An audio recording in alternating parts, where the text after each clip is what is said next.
Commissioner Karachi Mohammad Iqbal Memon चयो आहे त बोर्ड मुतासिरनि जी ओड़ में आयल गैर मुतासिरनि जी जांच कई वेंदी।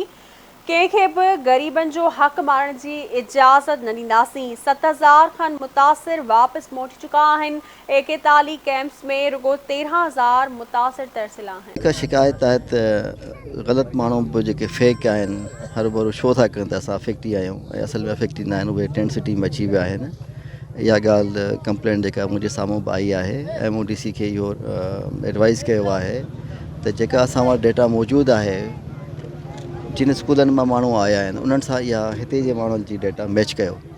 जेकॾहिं ही डिफरेंट आहिनि उन्हनि माण्हुनि खां त उन्हनि खे असां वरी ॿिए तरीक़े सां फिल्टर कयूं त वाक़ई ही माण्हू नवां आहिनि जेके असांजे कैंपनि में त न हुआ, पर कराची जे ॿियनि इलाइक़नि में हुआ, किन माइटनि वटि हुआ, किन ॿियनि माण्हुनि वटि हुआ ऐं पंहिंजे आधार ते रहिया पिया हुआ कराची शहर में। असांजे सरकारी स्कूलनि ऐं कॉलेजनि वारी कैंपनि में न हुआ।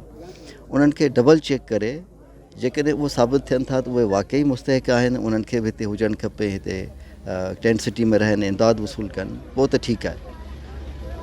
पर जे उहो ईअं न आहे ऐं उहे फेक आहिनि, ग़लति आहिनि, त उन्हनि खे महिरबानी करे मोहबत सां पोलाइटली हितां रवानो करे छॾिजे।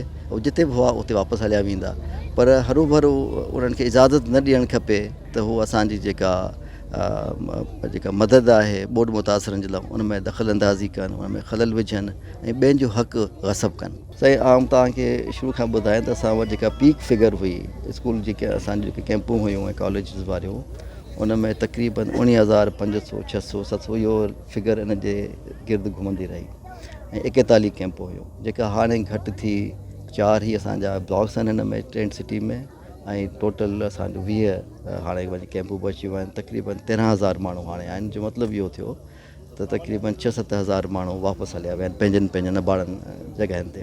ऐं उहो इन करे जो पोयां जेके ज़िला आहिनि जितां हू आया हुआ उते पाणी घटिजी वियो ऐं हलिया विया आहिनि।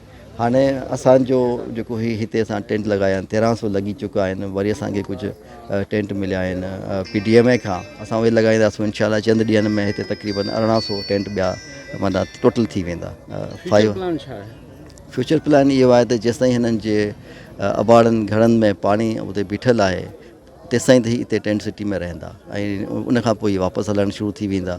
असां हिननि खे इनकरेज करियूं पिया त जेकॾहिं हिननि जो उते बहितर हाणे थींदो पियो वञे माहौल त हलिया वञनि। असां उन्हनि खे ट्रांसपोर्टेशन ॾियूं था, सरकारी ज़रियनि सां पैसा ॾियूं था, या वरी जेके असांजा पार्टनर्स आहिनि सिविल सोसाइटी जा ऑर्गेनाइज़ेशन्स आहिनि, मुख़्तलिफ़ फ़र्द आहिनि, उन्हनि सां असां मदद वठी ऐं इन्हनि खे रवानो करियूं पिया। हेतिरा माण्हू जेके विया आहिनि इन ई तरीक़े सां वापसि विया आहिनि। रिहेबिलिटेशन जी सपोर्ट त हुकूमत उते ई कंदी जिते हिननि जा घर तबाह थिया आहिनि।